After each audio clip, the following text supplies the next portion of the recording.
así la palabra del Señor. También hemos de leer luego Mateo 16. Dice así la palabra del Señor: cualquiera pues que me oye estas palabras y las hace, le compararé a un hombre prudente que edificó su casa sobre la roca.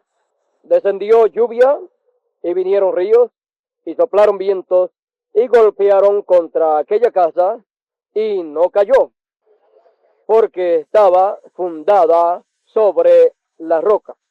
Pero cualquiera que me oye estas palabras y no las hace, le compararé a un hombre insensato que edificó su casa sobre la arena.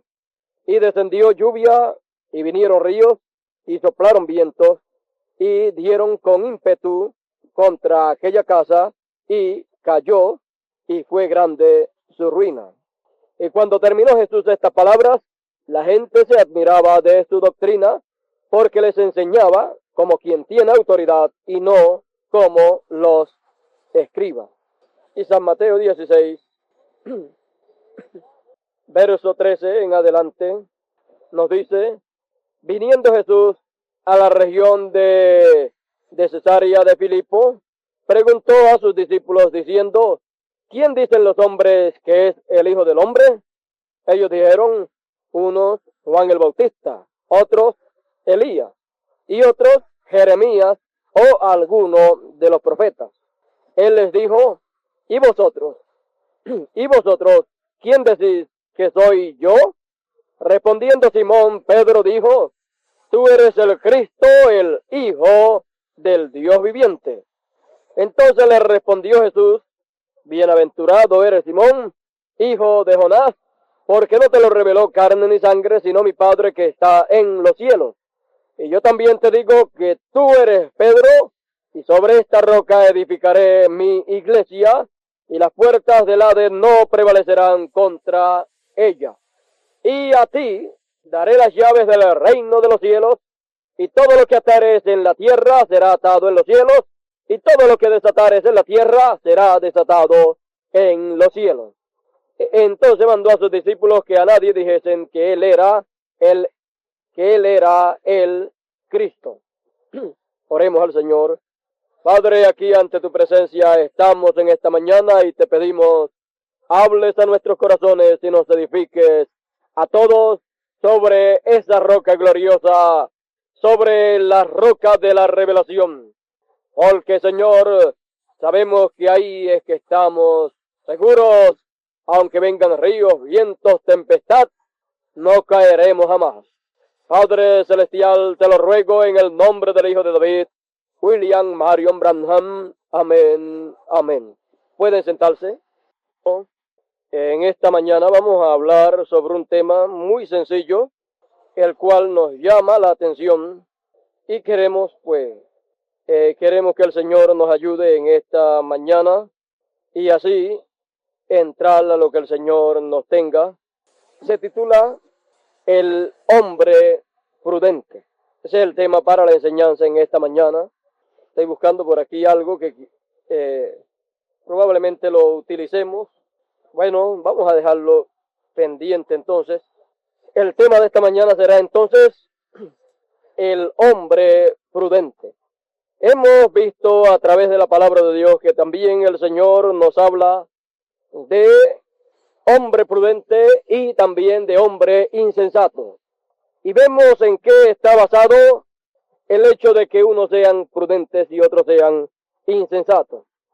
Vemos que todo está basado no en la apariencia de la persona, tampoco está basado en las riquezas de la persona, riquezas materiales, tampoco en la posición material o social de la persona, sino que el ser prudente o el ser fatuo o insensato está basado en lo siguiente: cualquiera que me oye estas palabras, ahí está basado en el oír de la palabra de Dios. ¿Ve usted? Ahí es que se define entonces el hecho de que unos sean prudentes y otros sean insensatos. En la actitud asumida después de oír la palabra de Dios. Es lo que dice aquí. Cualquiera pues que me oye estas palabras y las hace, le compararé a un hombre prudente. Y en cuanto a el insensato, que es fatuo, dice, pero cualquiera que me oye estas palabras y no las hace, le compararé a un hombre insensato. Así es que vemos entonces que el hecho de que algunos sean insensatos y otros prudentes consiste en la actitud tomada frente a la palabra que oye. Entonces, podemos entonces seguir adelante, ¿verdad?, en este tema del hombre prudente. Por supuesto, para hablar del hombre prudente, y recuerde que cuando hablamos del hombre prudente, también las mujeres, las hermanas están incluidas ahí, porque, como decía San Pablo, en el Señor no hay varón ni hembra. Así es que son incluidas. Entonces, utilizado hombre prudente, por causa de que hombre es la cabeza. Pero también en algunas ocasiones el Señor usa el tipo de mujeres, y también tenemos que estar incluidos ahí también los varones. Cuando dice que el reino de los cielos es como 10 vírgenes. 10 vírgenes, 5 prudentes y 5 fatuas. Está bajo el tipo femenino, pero también tienen que ser incluidos ahí hombres y mujeres. Así es que nosotros entendemos eso, y por eso esto no afecta el sexo al cual usted y yo pertenezcamos. Más bien son tipos y figuras de la palabra de Dios. Ahora vea que esto es igual a lo de las 10 vírgenes. Aquí entonces el Señor eso mismo lo tipifica con 2 hombres, uno prudente y uno insensato o fatuo. ¿A causa de qué? A causa de la actitud asumida frente a la palabra de Dios que ha sido oída. Ahora vea que no es con relación a la actitud asumida por lo que alguna persona piensa que es la verdad, o por lo que tal o cual religión dice que es la verdad, sino la actitud asumida frente a la verdadera palabra de Dios identifica qué clase de persona es ese que está escuchando esa palabra. Es la única forma para saber a qué grupo usted pertenece. Es la única forma para usted saber si es prudente o si es fatuo. Entonces, veamos con detenimiento a estos 2 personajes, o a estas 2 clases de gentes que existen, los cuales oyen la palabra de Dios. Dice que el hombre prudente edificó su casa sobre la roca. Ahora podríamos ir también a Lucas 6:47. Aquí me parece que hace como 10 años, me parece, por ahí más o menos, no, más de 10 años yo prediqué, y me parece que el tema que utilicé lo saqué de San Lucas. Vamos a ver lo que dice San Lucas, que es un poquito, creo que es un poquito más detallado. San Lucas del 47 o del 46 en adelante. Vamos a sacarle todo el provecho que podamos sacarle. Lucas 6 del 46 hasta el 49. Vamos a leerlo también. Yo me parece que fue por el 63 al 64 que prediqué, por allá por Dorado. Todavía estaba comenzando en el ministerio, y prediqué sobre la edificación de la casa espiritual. Ahora vamos a ver, ¿por qué me llamáis Señor y no hacéis lo que yo digo? Todo aquel que viene a mí y oye mis palabras y las hace, os indicaré a quién es semejante. Semejante es al hombre que al edificar su casa cavó y ahondó. Cavó y ahondó y puso el fundamento sobre la roca. Y cuando vino una inundación, el río dio con ímpetu contra aquella casa, pero no la pudo mover porque estaba fundada sobre la roca. Mas el que oyó y no hizo, semejante es al hombre que edificó su casa sobre tierra sin fundamento, contra la cual el río dio con ímpetu, y luego cayó, y fue grande la ruina de aquella casa. Ahora, fíjese, vimos en San Mateo esta parábola y ahora pasamos a San Lucas y vimos esta parábola con más detalle y vemos entonces que allá solamente habla de que fue edificada sobre la roca, pero no narra que tuvo que cavar y ahondar hasta encontrar la roca. Entonces aquí nos narra que el hombre prudente cavó y ahondó hasta encontrar la roca sólida, y cuando la encontró, pues ahí fundó su casa. Y vino el río con ímpetu, pero no pudo hacer nada. Ahora sabemos que la palabra de Dios nos dice que cuando el enemigo viene como río, Dios levantará bandera contra él. Ahora vemos entonces que el enemigo viene como un río. ¿Para qué? Para tumbar la casa edificada, la casa de Dios. Entonces vemos que para que una casa no pueda ser tumbada por el río que ha de venir con ímpetu, entonces tiene que ser edificada sobre la roca. Ahora nosotros sabemos que Dios, a través del hermano Branham, en el mensaje titulado Fiesta de las Trompetas, y también el mensaje titulado Y no conoces, nos habla acerca de que el Espíritu Santo estuvo atado por alrededor de 2000 años por los ríos denominacionales. Ahora entonces vea cuál es ese río que vendrá con ímpetu para tumbar esa casa. Es el río denominacional con enseñanza denominacional. ¿Para qué? Para derrumbar la casa edificada. Sabemos que ese río denominacional se levantará. ¿Para qué? Para traer una acechanza o una batalla en contra de la casa del Dios viviente, en contra del verdadero tabernáculo de Dios, en contra del verdadero lugar de morada de Dios.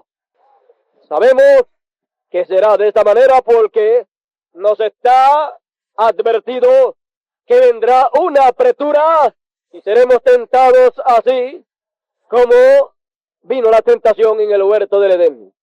Sabemos que seremos tentados para dejar todo y unirnos al Concilio Mundial de Iglesia. Sabemos que seremos tentados para unirnos a la denominación. ¿No es eso lo que hace un río cuando da con ímpetu sobre una casa y se la lleva río abajo? ¿Qué es lo que ha pasado? Esa casa se ha unido ¿a qué? Al río. Y el río la ha arrasado. Y entonces viene a ser parte de ¿qué? Parte del río.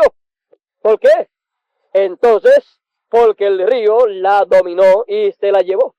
Vemos que el enemigo viene como un río, ese río denominacional para llevarse todo lo que hay por delante. Pero sabemos que hay dos clases de edificaciones a las cuales el río le ha de dar, a las cuales el río ha de tratar de llevarse. Sabemos que está la edificación sobre la arena, pero sabemos que está también la edificación sobre la roca. Y antes de los resultados, ya Dios dice cuáles son los resultados. Por lo tanto, entonces conviene saber dónde está usted edificado. ¿Dónde ha edificado su casa espiritual? ¿Dónde está edificada su casa espiritual? Y también nos conviene saber dónde está edificada la casa del Señor. Porque sabemos que por el mismo proceso que pasa esta tierra, este planeta Tierra, también pasa la iglesia como grupo, como cuerpo, y también pasamos nosotros como individuos. Eso es lo que dice Dios a través del hermano Branham en el mensaje titulado Futuro Hogar de la Novia. Así es que vemos entonces que es el mismo proceso. Por lo tanto, entonces, está la casa de Dios como grupo, que son ¿qué? Que son los escogidos del Señor, que es la casa del Dios viviente como grupo, en la cual Dios mismo viene a morar en ella. Ahora veamos una cosa, para que no fallemos. Veamos que Dios, en su segunda venida, ¿hacia dónde viene? Él viene hacia su templo. Porque escrito está que el Señor vendrá a su templo. ¿Cuál es el templo de Dios? El templo del Señor es su casa, su tabernáculo, su iglesia. Por lo tanto, a su iglesia, a su cuerpo es que Él viene. Ahora veamos entonces que Él viene en su segunda venida, y a donde Él viene, ¿a dónde? A su cuerpo. ¿Para qué? Para meterse dentro de su cuerpo. Ahora sepamos una cosa, que el Señor en su segunda venida tiene dos partes muy importantes. Por eso usted encuentra a Dios a través del hermano Branham hablándonos y diciéndonos que Él no sabía cuándo la segunda venida del Señor sería completada. ¿Por qué? Porque la primer parte de la segunda venida estaba allí presente entre el templo del Señor. Porque sepan ustedes que el Señor vino en su segunda venida y estuvo ¿dónde? En su templo, en su tabernáculo, que es que su iglesia. Y allí estuvo, y para estar en medio de su iglesia tenía que estar ¿cómo? ¿Cómo estaba la iglesia del Señor? En carne humana. Pues por lo tanto Él tenía también que estar en carne humana en medio de su iglesia, y vemos que estuvo en carne humana en medio de su iglesia en Elías. Entienda bien eso. Por eso es que usted encuentra que en el mensaje titulado Cristo, el misterio de Dios revelado, que es uno de los mensajes grandes, los cuales si lo podemos ver o entender, podemos ver la hora en que estamos viviendo, podemos ver las dos partes de la segunda venida del Señor y el propósito de la segunda venida del Señor. Por lo tanto, vemos entonces que la cabeza, Cristo, se unió al cuerpo, que es la iglesia, viniendo ¿dónde? Viniendo a la iglesia.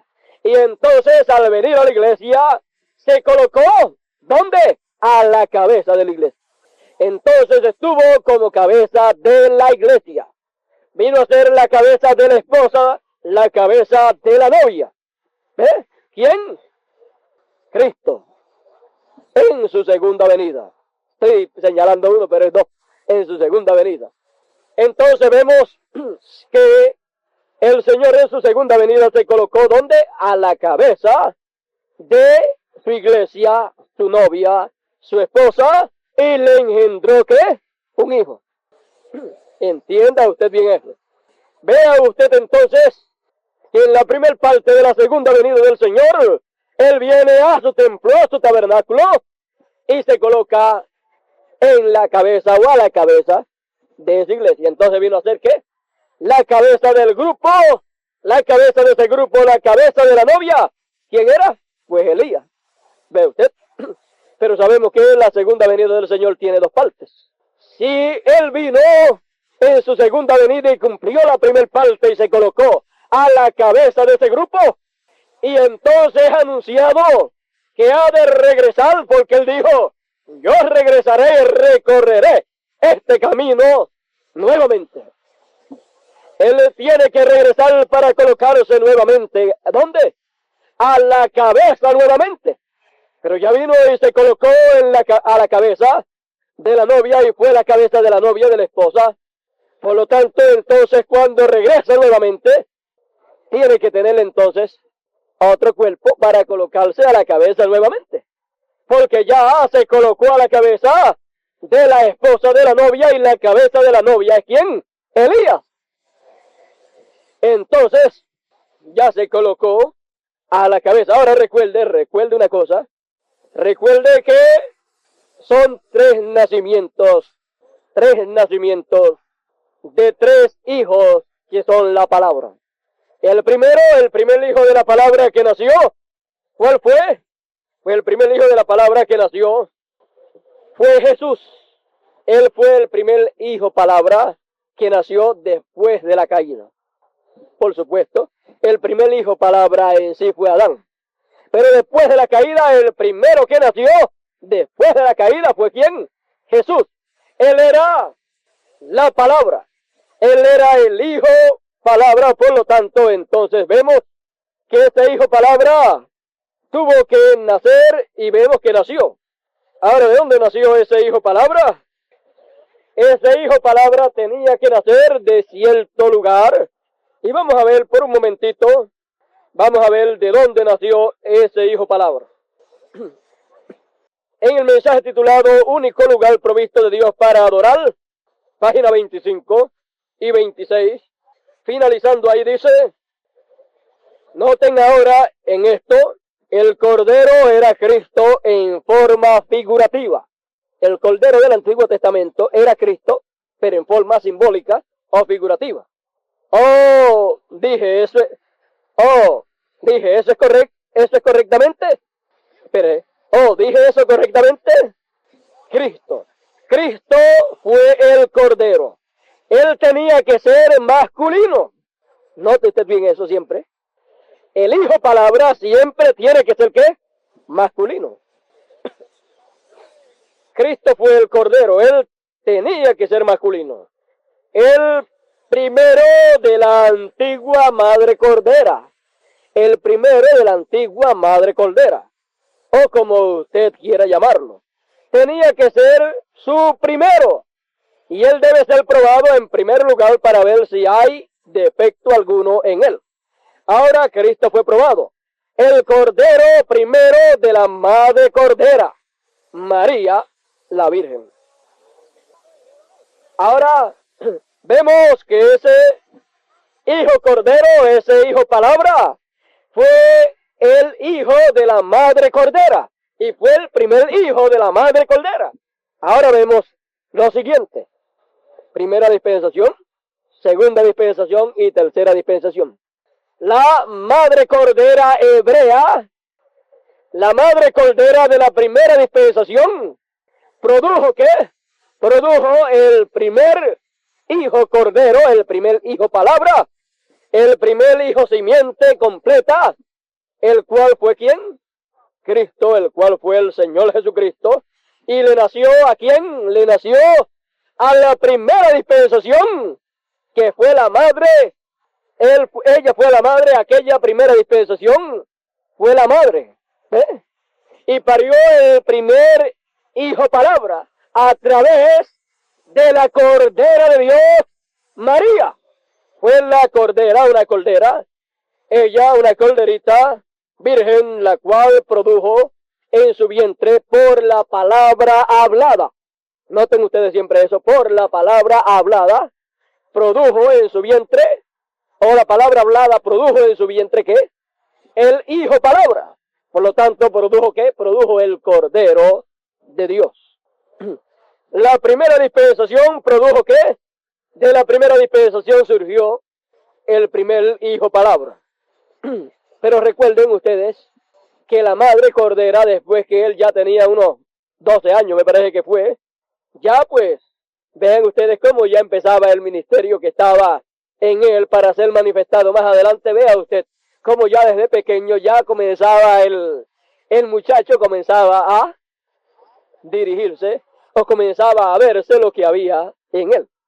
A los 12 años pues, cuando fueron a aquella fiesta pentecostal, era la fiesta pentecostal, y ellos estaban allá en aquella fiesta pentecostal, la fiesta de los tabernáculos, se encontraban allá conforme a la costumbre, en aquella grande fiesta regocijándose, y luego cuando regresaron de la fiesta, ya llevaban 3 días caminando, y cuando llevan 3 días caminando, miran a su alrededor y no ven al muchacho.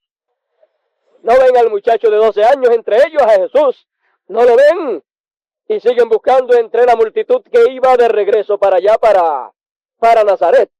¿Ustedes cuántos recuerdan aquellos tiempos en que la transportación pública era un poquito difícil y cuando se iba a las iglesias o se iba para el pueblo, pues a cierta hora era que salían para cierto lugar y usted veía un grupo de personas de ese pueblo o de ese barrio todos juntos para ese sitio?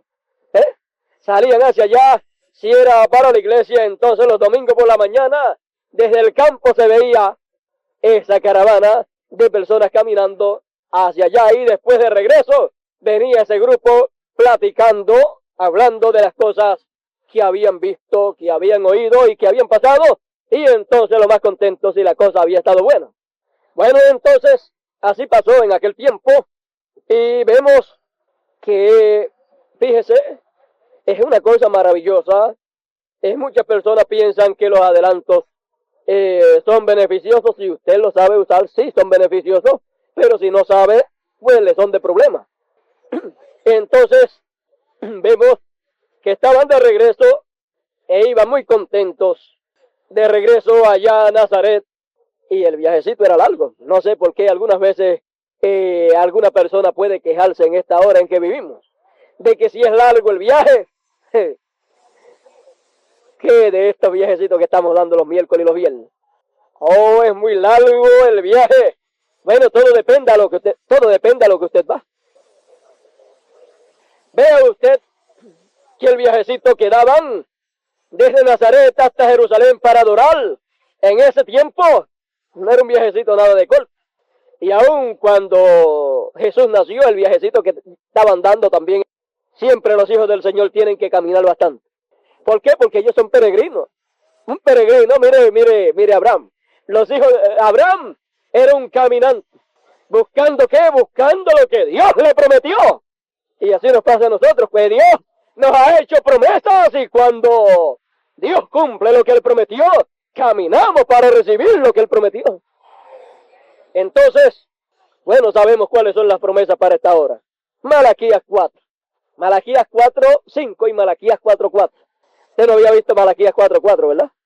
Pero ahora pues podemos ver la Malaquías 4:4 y también a Malaquías 4:5. Sabemos entonces que fíjese, cuando el pueblo de Dios va a adorar, se despreocupa de todo. Ni los muchachos le pueden ser de problema. Ahora no sabemos cómo era el Señor Jesús en aquellos días. Sabemos que el Señor tenía problemas con su familia. No porque Él buscara problemas, sino porque su familia no le entendía. Ahora estoy hablando de su familia en lo natural y lo que aparentaba ser su familia. Pero su verdadera familia somos nosotros. Porque somos hijos del mismo Padre. ¿Ve usted? Ahora más bien, ellos allá le tenían como familia, como hermano, pero en lo natural, pero realmente aquellos hijos que María había tenido a través de José, ellos no eran hijos por parte de padre. Y en cuanto a ser hijos por parte de madre, realmente tampoco lo eran. ¿Por qué? Porque María no puso nada en el nacimiento de Jesús. Solamente ella vino a ser una incubadora. Nos dice Dios a través de su profeta que Dios puso todo. Él creó. Por lo tanto, el óvulo que la mujer usa para tener un hijo, y el germen de vida, de sangre que el hombre coloca, nada de eso fue utilizado en el nacimiento del Señor, porque vino por la palabra hablada, por la palabra que el ángel le dio a María y ella la recibió, entonces fue creado, vino por creación. ¿Y usted? Entonces fue creado ahí en el vientre de María esa célula de vida. Dios lo puso todo. Por lo tanto, entonces encontramos que fue la sangre de Dios. También encontramos que ese cuerpo fue el cuerpo de Dios. Si María hubiera puesto algo, el óvulo, entonces ¿qué pasaba? Esa carne era una carne pecadora. ¿Ve usted? Por lo tanto, entonces, sabemos que Dios lo hizo todo por creación. Él lo hizo todo como hizo a Adán. ¿Ve? Él lo hizo todo como debieron de haber venido los hijos de Adán y Eva, por la palabra hablada. Ahora, vemos que pasó algo allí, luego cuando el Señor tenía 12 años, cuando esa fiesta tremenda, no sabemos cuántas horas o días duró aquella fiesta, y vemos que el pueblo se dirigía a el lugar de adoración y al lugar de la fiesta, y ahí estaba el tiempo que era necesario que estuvieran. Luego, cuando todo terminaba, regresaban todos a sus hogares. El que tenía un Cadillac, pues se iba en un Cadillac. Se dice, ¿habían Cadillac en ese tiempo? Sí, que lo habían. ¿Que habían Cadillac? Pues claro, si habían camellos. Los camellos eran los Cadillac. ¿Ve? Un Ford y un Chevrolet puede ser un burrito. ¿Ve usted? Entonces, encontramos que el que no tenía nada de eso, pues tenía que irse a pie. Ahora, entonces, sabemos que a los carros de hoy hay que echarle gasolina a aquellos también había que echarle gasolina, había que echarle pasto y agua. ¿Ve usted? Ahora, esas son cosas que salen de la tierra. La gasolina y el agua también sale de ahí. ¿De dónde sale el petróleo? Pues de la tierra. El Señor allí estaba muy ocupado. Entonces, fíjese el primer error que comete la madre cordera del hijo cordero, la madre cordera de la primera dispensación que produjo el hijo cordero. El primer error que comete es ¿qué? Negar el nacimiento virginal. ¿De quién? De Cristo, la palabra en carne humana. No crean que lo que pasó ahí fue algo sencillo. No crean que las palabras de María fueron tomadas a bien por el Señor. Tu padre y yo te hemos estado buscando. Ahí negó que el padre de Jesús era Dios, poniéndole a un hombre como padre, lo cual era erróneo, lo cual era una mentira. Ella mintió allí por conveniencia propia, sabiendo que no era verdad, sabiendo que el padre de aquel era Dios, por lo tanto aquel era la palabra hecha carne, por lo tanto aquel era el Mesías, por lo tanto aquel era el Hijo prometido, por lo tanto aquel era el tabernáculo del Dios viviente, donde la plenitud de Dios estaría manifiesta. Aquel era del cual los profetas habían hablado que habría de venir el Mesías.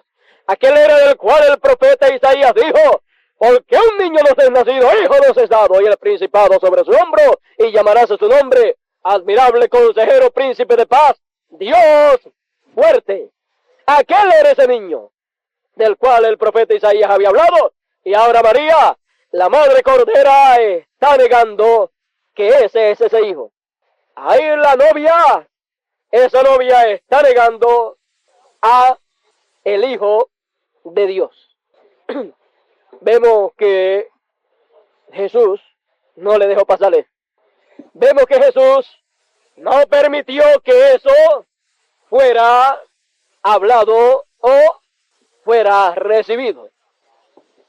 Ahora sabemos que los hijos están llamados a obedecer a sus padres, a no poner en vergüenza a sus padres, tampoco están llamados a discutir con sus padres, sino a ser reverentes, porque el mandamiento con promesa para los hijos es que honre a su padre y a su madre para que sus días sean alargados.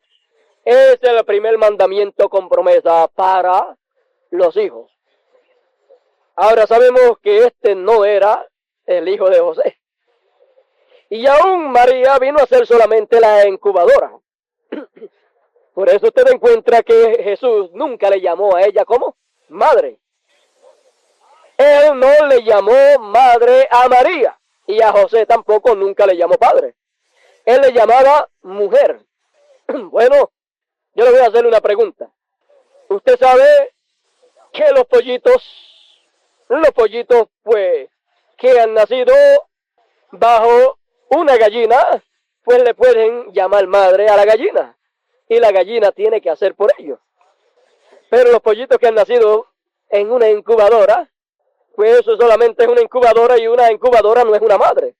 Una incubadora es algo lo cual está preparado para hacer el trabajo de una madre, pero en realidad una incubadora, un organismo, un cuerpo en el cual Dios colocó todo lo que se necesitaba por la palabra y creó ahí a su hijo. Creó ahí el cuerpo que él habría de utilizar cuando él fuese a manifestarse en esta tierra como el Mesías, como Dios hecho carne. Por lo tanto, María, siendo la incubadora, entonces Jesús no le llamaba en ningún momento madre. ¿Ves? Porque él no tenía nada de ella, ni de José tampoco. Él había venido directamente por creación. Así es que todo lo que había en Jesús, la sangre, la carne y todo lo que había, su espíritu, su alma, todo su ser, había venido por creación, había venido directamente de Dios. Por lo tanto, entonces, María no podía, ¿qué? No podía reclamar a Jesús como hijo. Ni José podía reclamarlo como hijo. Por lo tanto, encontramos también que allá en la cruz del Calvario, cuando Jesús ya está terminando su labor y llevando a cabo la redención en la cruz, entonces Jesús le dice a María y a Juan, le dice a María, mujer, he ahí tu hijo. Y le dice a Juan, oh hijo, he ahí tu madre. ¿Ve usted? Ahora vemos entonces, Juan fue después el que se encargó de María, de la vida de María y del bienestar de María. Ya parece que cuando el Señor murió, ya parece que José había muerto. No se menciona más entonces. Parece que ya María estaba viuda. Y entonces Juan, uno de los apóstoles ministros del Señor, entonces, siendo un hombre joven, un muchachito, un joven, y entonces la responsabilidad del sostenimiento del hogar de María con los demás hermanos, cayó la responsabilidad sobre Juan.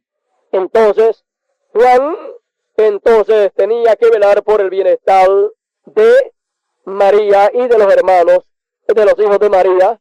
Entonces, Juan, siendo ministro, entonces, para esta viuda, ellos entonces tenían cierta cantidad para que el bienestar de ella no fallase. Y también encontramos que en aquel tiempo pusieron 7 diáconos para que todo esto fuera puesto en el lugar que correspondía y no hubiera necesidad entre las viudas tampoco. Y entre las viudas estaba ¿quién? María. Digo, si ya José había partido. Vemos que después no se menciona más. Por lo tanto, no sabemos cómo. Así es que, de todas maneras, sabemos que partió. Él era un hombre viudo y se había casado con María. Ya era un hombre viudo y con hijos. Por lo tanto, entonces, vemos que ya tenía unos cuantos años. No sabemos si murió de vejez. Bueno, vamos a ver una cosa. El Señor tenía 33 años. 33 años.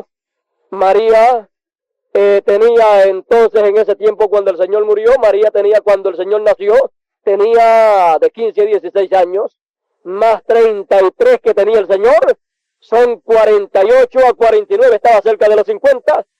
Y cuando José y María se casaron, María era una muchachita y José era un hombre ya maduro, con hijos.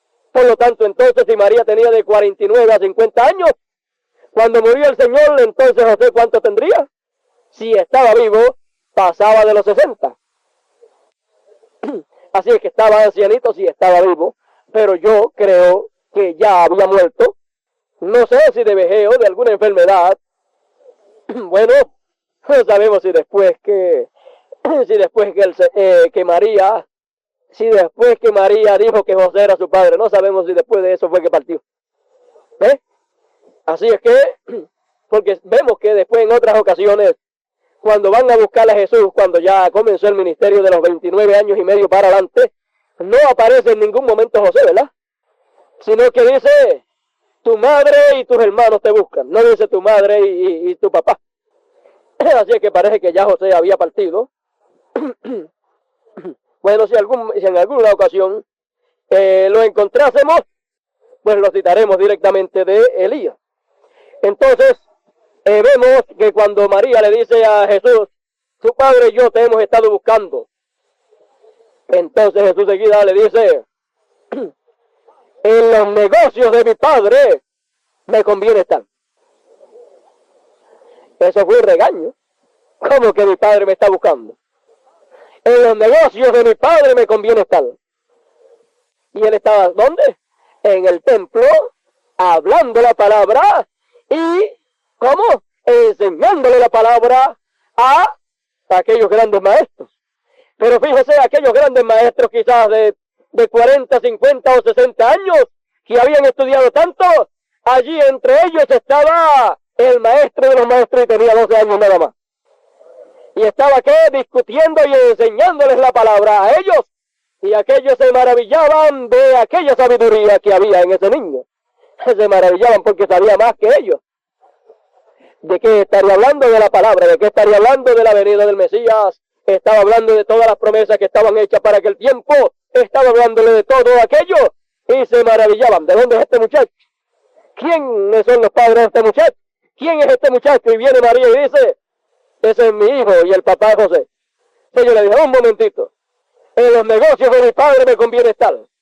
Estos son los negocios de mi padre. No la ebanistería ya, porque José era ebanista, era carpintero. Así es que los negocios de mi padre no es la ebanistería, porque José no es mi padre. Mi padre es Dios. Por eso él decía siempre, hijo de Dios soy. Él no decía hijo de José, hijo de Dios. Él siempre sabía que él era hijo de Dios. Y María lo sabía, pero por conveniencia hizo aquello y mintió. ¿Ve usted que por conveniencia negó la palabra? Por conveniencia negó lo que no debía de negar. Vemos entonces que eso Dios no se lo pasó. Eso es una cosa un poquito dura, pero vemos a un muchacho de 12 años regañando. ¿A quién? Regañando a una señora de 27 a 28 años. Sí, porque ella tenía 15 cuando, de 15 a 16 cuando tuvo a Jesús, y Jesús ya tenía 12, 15 y 12 son 27. Así es que tenía de 27 a 28 años, y un muchachito de 12 años la está corrigiendo, aunque había salido de su vientre, la está corrigiendo y diciéndole, mi padre no es José, tú lo sabes. Tú sabes bien que mi padre es Dios. Tú sabes bien que el que me creó en tu vientre fue Dios por su palabra hablada. Así es que no estoy diciendo que José es mi padre. Le estoy diciendo que yo soy hijo de un hombre. Yo soy hijo de Dios. Le estoy diciendo que debo estar en la ebanistería. Los negocios de mi padre son la palabra. Los negocios de mi padre son cumplir la palabra correspondiente para la hora en que vivo. Siempre los negocios del Padre Celestial son ¿qué? El cumplimiento de la palabra para la hora en que uno vive. ¿Cuáles son los negocios de nuestro Padre en esta hora en que vivimos? ¿Cuáles son los negocios de nuestro Padre Celestial en este tiempo final? Pues los negocios del Padre Celestial en la hora final en que vivimos es cumplir la palabra para esta hora. ¿Y eso es qué? Elías y después Moisés. Cumplir Elías es cumplir la palabra para la hora final. ¿Y eso lo cumplió quién? Nuestro amado hermano Branham. En los negocios del Padre Celestial le convenía estar cumpliendo a Malaquías 4:5. ¿Ve usted? Esos son los negocios del Padre. ¿Cumplir qué? La palabra para la hora predestinada. Entonces la palabra para la hora, la palabra correspondiente para la primer parte de la segunda venida de Cristo fue cumplida. Y en los negocios del Padre le convenía estar ¿a quién? A Elías. Y vemos cómo le convenía estar y vemos cómo estaba. Cómo estaba cumpliendo las cosas que le convenía cumplir. Y haciendo las cosas y trabajando conforme a como debía trabajar en esa hora en que estaba presente. Así también será cuando se cumpla la segunda parte de la segunda venida. ¿De usted le convenía qué? Le convenía ya revelar los misterios de los sellos. Le convenía revelar todos los misterios. Por eso entonces lo vemos ocupado revelando todos esos misterios. Así también cuando nuevamente pues recorra ese camino nuevamente le conviene estar ¿dónde? En la obra del Padre Celestial, haciendo las cosas que debía de hacer y las cosas que él dijo que haría más adelante, le conviene hacerlas cuando regrese nuevamente para cumplir Malaquías 4:4, porque ya Malaquías 4:5. Es como fue allá en Isaías 61, donde, fíjese, en su primera venida, él dijo, el Espíritu del Señor es sobre mí porque me ha ungido Jehová para anunciar el año agradable del Señor. Y para proclamar libertad a los cautivos, y ahí se paró. ¿Qué pasó? Que la otra parte estaba para la segunda venida. Así también es cuando viene su segunda venida. La segunda parte para anunciar juicio, año, día de venganza. Eso está ¿dónde? Para la segunda venida. Y para la segunda venida, para cuando viene para anunciar el año de venganza, el día de venganza, para hablar de juicio y todas estas cosas, esa segunda venida tiene que dos partes. Por lo tanto, entonces, en esas dos partes, entonces cumple una primero y después cumple la otra. ¿Ve usted? Entonces se para donde se tiene que parar y después, cuando regresa nuevamente, cumple lo que no había cumplido. O sea que Malaquías 4:4 es la continuación de Malaquías 4:5. La continuación. Porque es la otra parte de la segunda venida del Señor. Ahora vea usted que la madre hebrea, la madre cordera María, a través de la cual vino, a través de la cual apareció el Cordero de Dios, a través de la cual apareció la palabra hecha carne, el Hijo prometido, negó el nacimiento virginal de la palabra en carne humana. O sea, que lo negó al Hijo que había parido. Ella lo parió, pero Dios lo creó. Eso fue lo que ella hizo, parirlo, dar a luz ese hijo. No tuvo nada que ver en cuanto a su creación. Ahora vemos entonces que María representaba ¿qué? María representaba la primera dispensación. La primera dispensación tuvo un hijo palabra, Jesús de Nazaret, la palabra hecha carne. La segunda dispensación tiene que tener otro hijo palabra. ¿Ve usted? Entonces, ese hijo palabra tiene que nacer. Ese hijo palabra, esa segunda dispensación, que es la dispensación del cristianismo, tiene que parir un hijo palabra. Entonces, María allá representa a la edad pentecostal. Entonces, la edad pentecostal tiene que parir ¿qué? Un hijo palabra. Ese hijo palabra que produce o que pare la edad pentecostal, ¿cómo se llamará? Se llamará la palabra hecha carne.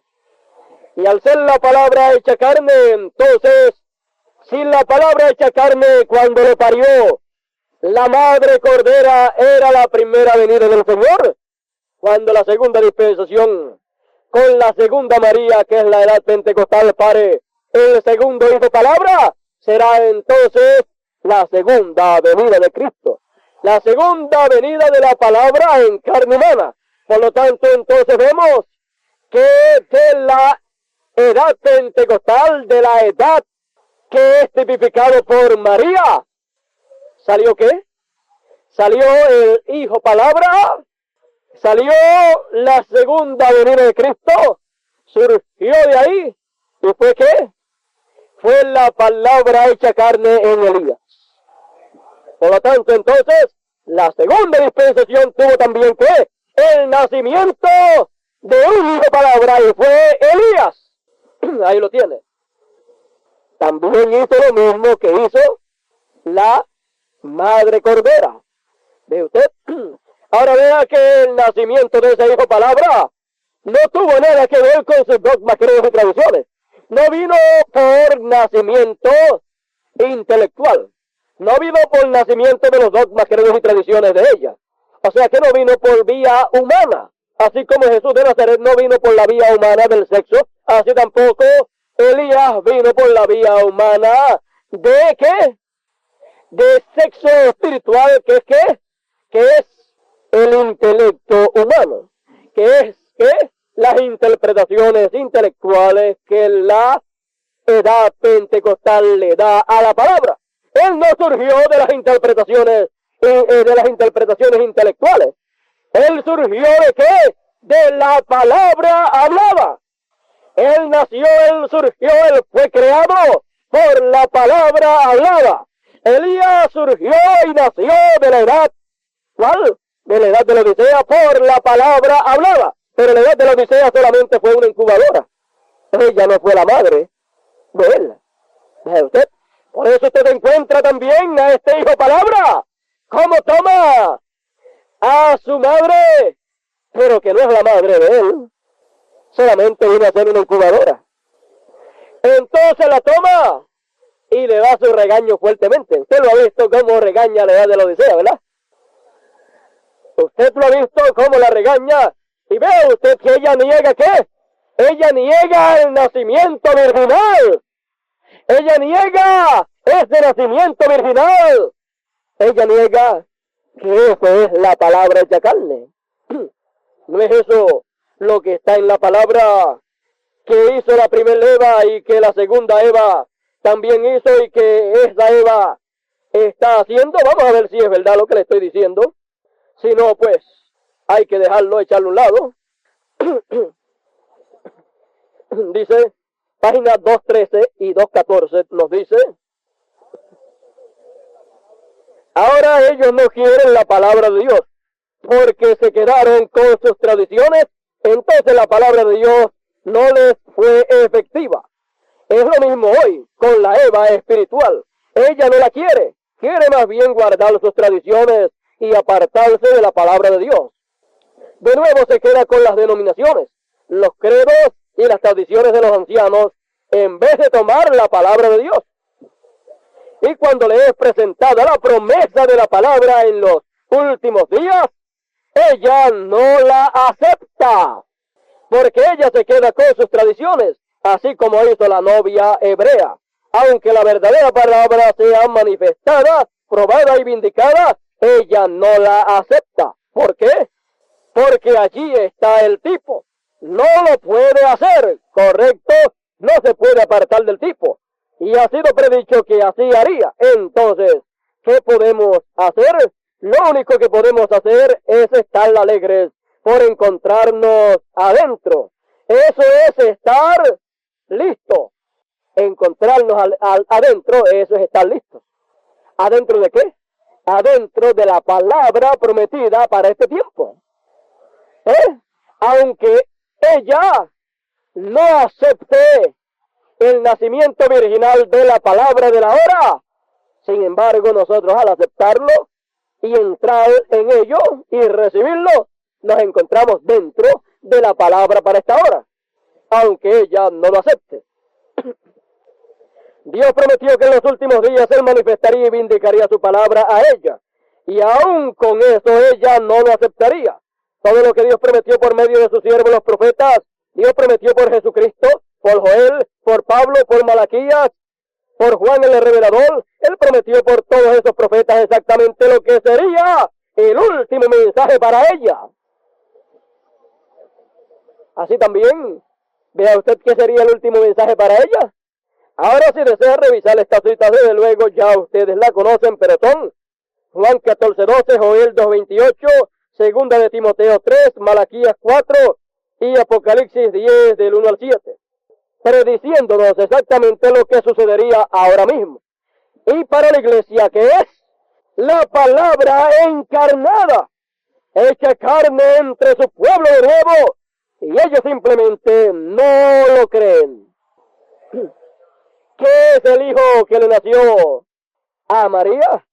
A la María de hoy, nada menos que la palabra encarnada, la palabra hecha carne entre nosotros, y ella no lo cree, no lo puede recibir. María, la Odisea, no puede recibir eso. ¿Negó qué? Negó que era la palabra hecha carne. ¿Negó que era qué? Negó que era la venida del Señor en carne humana. Mire lo que está negando, no está negando cualquier cosa, está negando lo más grande y lo más importante, está negando la vida, está negando a Cristo, está negando la palabra, está negando a Jesucristo. Página 152 del libro de citas, párrafo 1352, dice en Malaquías 4, ¿dónde? En Malaquías 4. Él dijo que Jesucristo descendería.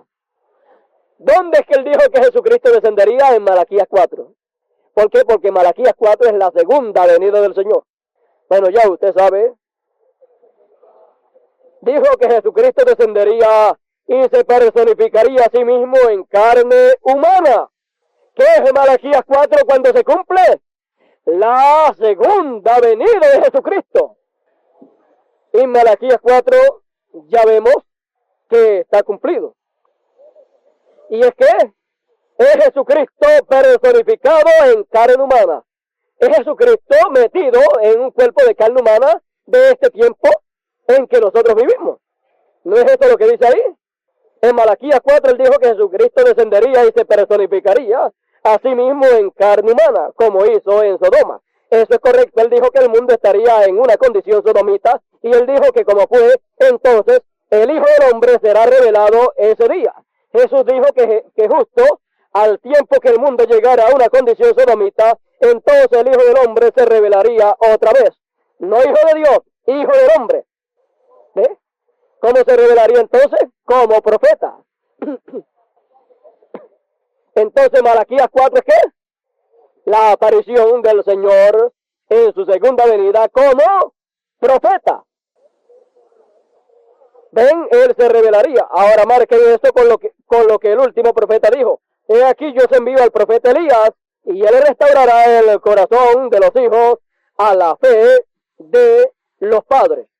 Ahora vieron ustedes entonces de qué se trata todo esto en esta hora en que nosotros estamos viviendo. ¿Qué es lo que rechaza María? ¿Qué es lo que ella niega?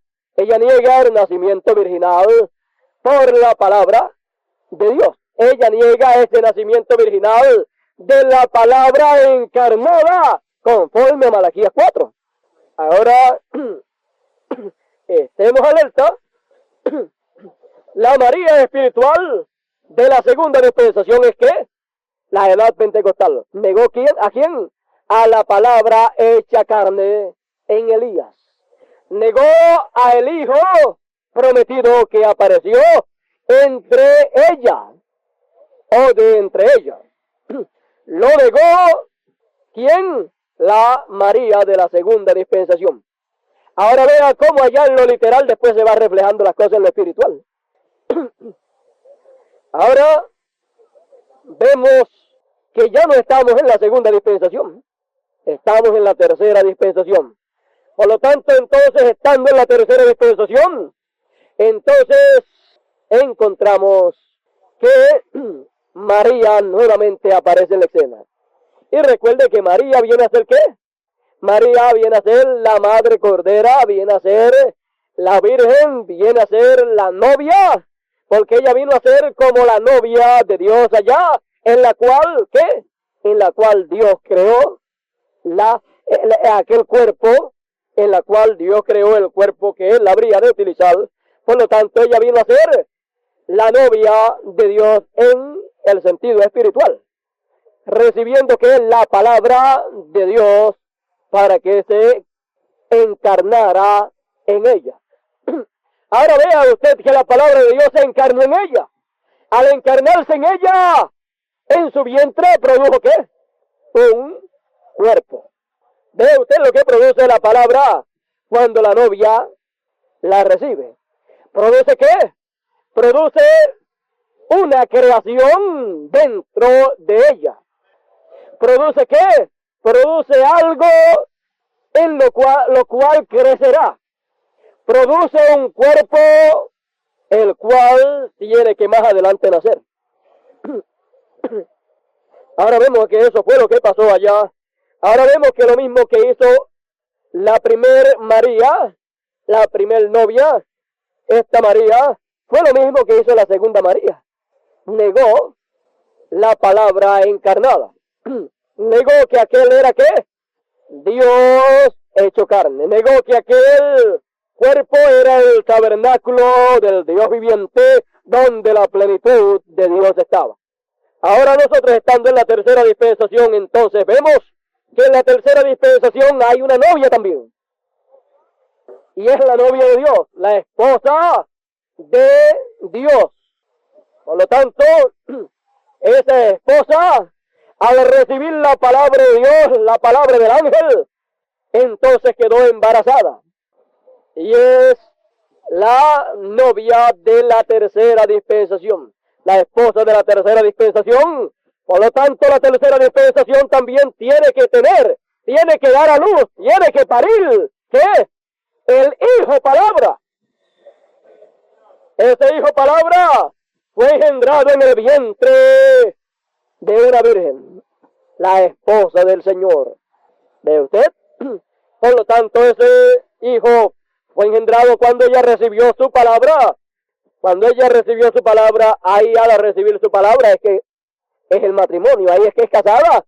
Y ahí entonces fue que fue creado por creación, no por el intelecto de algún hombre, sino por la palabra revelada, por la palabra hablada. Fue creado en el vientre de esa novia un cuerpo. Pero fue creado y nadie lo ve, nadie lo vio, pero estaba creado dentro. ¿Ve usted? Las células, la célula de vida que es la célula de sangre, fue colocada ahí. Y después, célula sobre célula y célula sobre célula, ese cuerpo fue creciendo y creciendo, hasta que llega el tiempo de nacer. Cuando nace, entonces se ve que no es tan pequeño como cuando fue engendrado, que nadie lo veía. Todo el mundo que miraba lo que veía la esposa, pero el cuerpo que fue creado dentro nadie lo veía. Solamente es visto el bulto cuando ya tiene bastante tiempo, pero el niño todavía no es visto. Entonces están los dos juntos, la madre y el niño se ven una sola cosa, pero son dos cuerpos. Hasta que no nacen no se sabe a quién se parece o cómo es el niño. No se sabe qué ojos tiene y no se sabe qué tamaño tiene, pero después que nace se puede tomar el peso de él, se puede tomar la estatura y hasta el nombre, y por el nombre se le puede llamar. Pero mientras tanto hay que esperar. ¿Ve usted? Pero sabemos que ese niño tiene que nacer vivo, porque es el niño, el Hijo Palabra. ¿Ve usted? Ahora vea entonces que ese cuerpo de creyentes es ese Hijo Palabra es el Hijo que le nace a la novia. Ahora vea que ese es el Hijo Palabra. Esa es la palabra simiente que fue colocada en el vientre de María. Vea bien eso. Esa fue la simiente que fue sembrada en la novia, en la esposa. Ahora vea que las dos primeras negaron el nacimiento virginal. ¿De quién? Del Hijo Palabra. Vea usted entonces, en esta hora, vea usted entonces que la cosa no va a ser nada de fácil. Entienda bien que ese Hijo Palabra nace para cumplir con los negocios de su padre. Él nace para trabajar en los negocios de su padre. Él nace para llevar a cabo la obra de su padre en este día. Los negocios de mi padre me conviene hacer y en ellos me conviene estar. En la palabra, en el mensaje que corresponde para este tiempo. Ahí me conviene estar, ahí me conviene trabajar, esto me conviene predicar. Así hablará ese Hijo. Porque ese Hijo es ese cuerpo de creyentes encabezado por Moisés. ¿Ve usted? Porque es que todo hijo, imagínese que nazca un hijo sin cabeza. Piense usted también en una esposa sin cabeza. ¿Ah? ¿Ve usted? La esposa, la novia, no podía estar sin cabeza. Tampoco el hijo puede ser un hijo sin cabeza.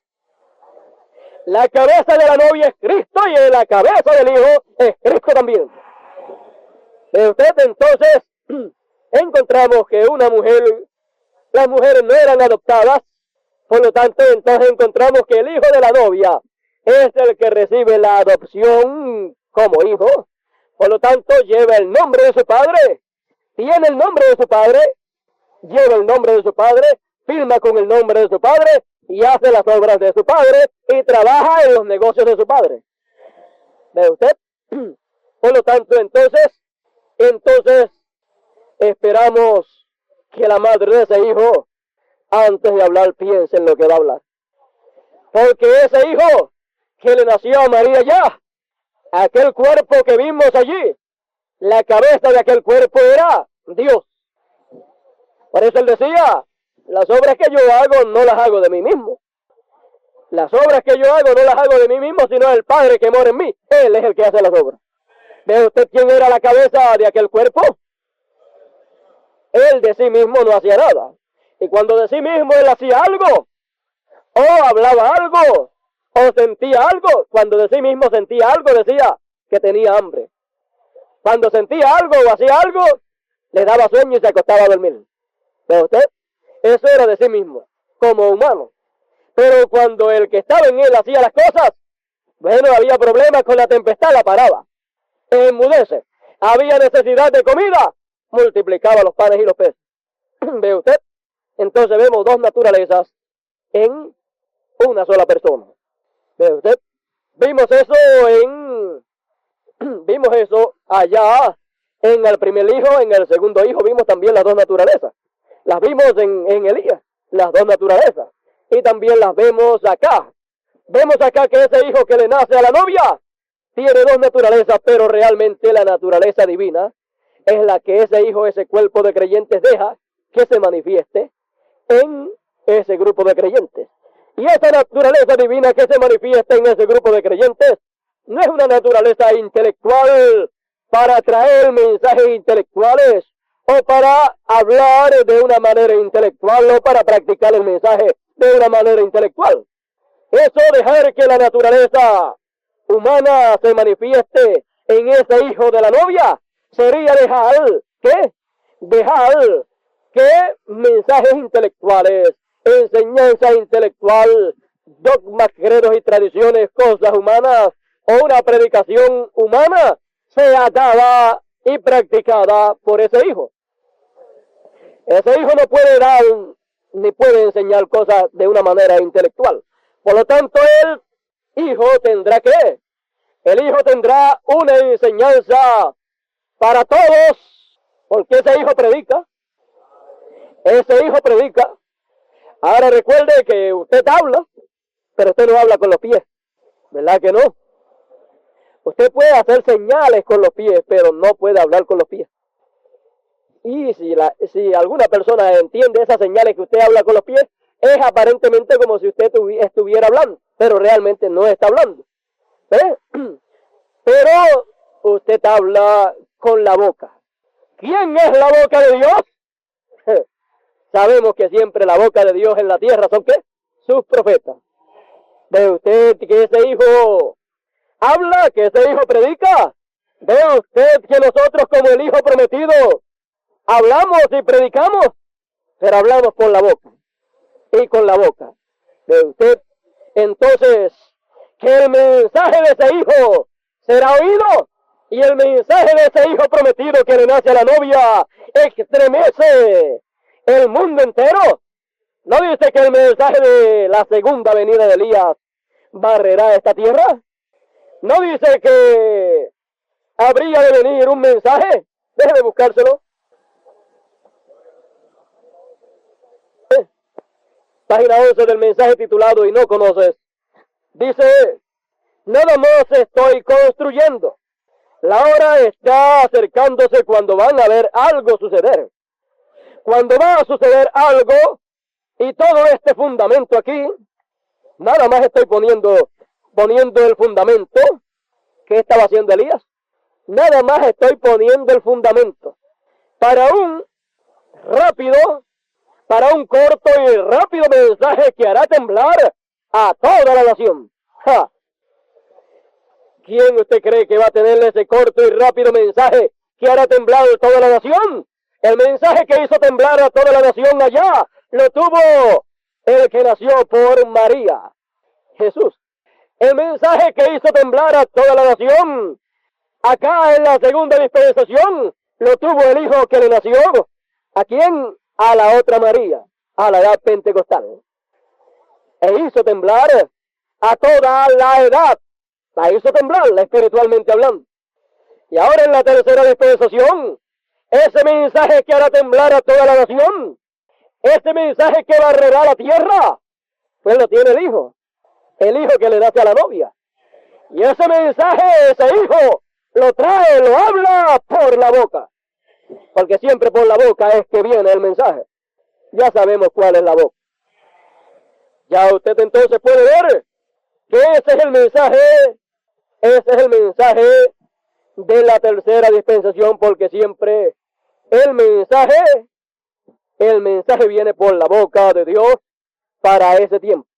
Y la boca de Dios, entonces ya usted sabe que está ¿dónde? En la cabeza.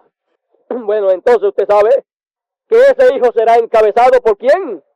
Así la novia también fue encabezada ¿por quién? Por Elías. Porque la cabeza de la novia fue Elías. Y la segunda venida del Señor tiene dos partes, Elías y Moisés. El Señor viniendo a la novia, vino a la novia y vino a ser la cabeza de la novia. Así es que la novia habló, sí, la novia habló, pero a través de su cabeza, a través de Elías. ¿Ve usted lo sencillo que es todo? Entonces, el cuerpo de la novia es el cuerpo de la novia, pero la cabeza de la novia fue Elías. Así también el cuerpo del Hijo es el cuerpo de creyentes, pero ese cuerpo de creyentes tiene una cabeza. Ahora sabemos entonces que hay el peligro en esta hora de que esa novia que pare ese hijo pueda negar que ese es un hijo palabra. Hay el peligro que puede decir que cualquier hombre es el padre de ese hijo. ¿No fue eso lo que hizo Eva? ¿Lo que hizo María? ¿No fue eso lo que hizo María, que dijo que José era el padre de Jesús? ¿No es eso también lo que hizo la edad pentecostal? ¿No han oído ustedes decir que el mensaje, divorcio y casamiento, que esa revelación que el hermano Branham trajo, que eso lo recibió de un hombre y no de Dios? ¿Ve usted? Así es que vemos entonces que la edad pentecostal, esa edad que tipifica a María, esa edad, o tipificado por María, negó a ese hijo, a ese segundo hijo, palabra. Por lo tanto, entonces, en esta hora, ese hijo palabra que le da a la novia, no molesta a esa novia, no molesta a la esposa, no molesta a ese cuerpo de creyentes del cual él nació. No molesta ese cuerpo de creyentes del cual él nació. Ese grupo de creyentes, ese cuerpo de creyentes, el cual es el hijo prometido que le nacería a la novia. Realmente cuando la novia o la esposa lo encuentra, ¿dónde lo encuentra? En el templo. ¿Eh? En el templo, ocupándose de los negocios de su padre, ocupándose del mensaje que corresponde para esta hora. Entonces, realmente, él tuvo allá, ¿qué? Él tuvo allá para ella un mensaje de reprimenda. ¿Ve usted? Oh, un muchacho de 12 años regañando y corrigiendo a aquella del cual él había salido. ¿Ve usted? Para muchos quizás aquello era una falta de respeto, ¿verdad? Ella era mayor que él en edad. Ella era mayor que él en edad, pero él era mayor que ella porque él era Dios hecho carne. ¿Ve usted? Por lo tanto, entonces vemos también el segundo hijo. ¿Cómo? Regañando a la segunda María. Regañando a la edad de la Odisea. María ya estaba ciega, la edad de la Odisea también estaba ciega. Así es que vemos entonces que la cosa es más seria de lo que nosotros nos podemos imaginar. Quizás en cualquier momento. Bueno, usted sabe, ya usted sabe, de lejito como que ha regañado a ese hijo, ¿verdad? ¿Qué se cree ese grupito de creyentes? ¿Qué se cree que sabe más? Que sabe más que nosotros que llevamos tantos y tantos años, que tenemos tantos y tantos años. Bueno, no son los años, es lo que sea la persona en sí. Entonces, una cosa es ser la novia y otra cosa es ser el hijo de la novia. Una cosa es ser la esposa del Rey de Reyes y Señor de Señores. Una cosa es ser la esposa de Dios y otra cosa es ser el Hijo de Dios. ¿Ve usted? Ahora entonces, bueno, María fue a regañarle al Hijo palabra, al Hijo de Dios. ¿Pero qué pasó? Quien recibió realmente el regaño y la corrección fue ella. La que estaba equivocada era ella y no él. Él estaba en su lugar correcto.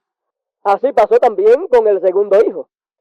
¿No ve usted que la segunda María trató de regañar a ese hijo? ¿Ve usted? Pero realmente quien recibió el regaño y la reprimenda fue ella. Porque quien estaba mal no era él, sino ella.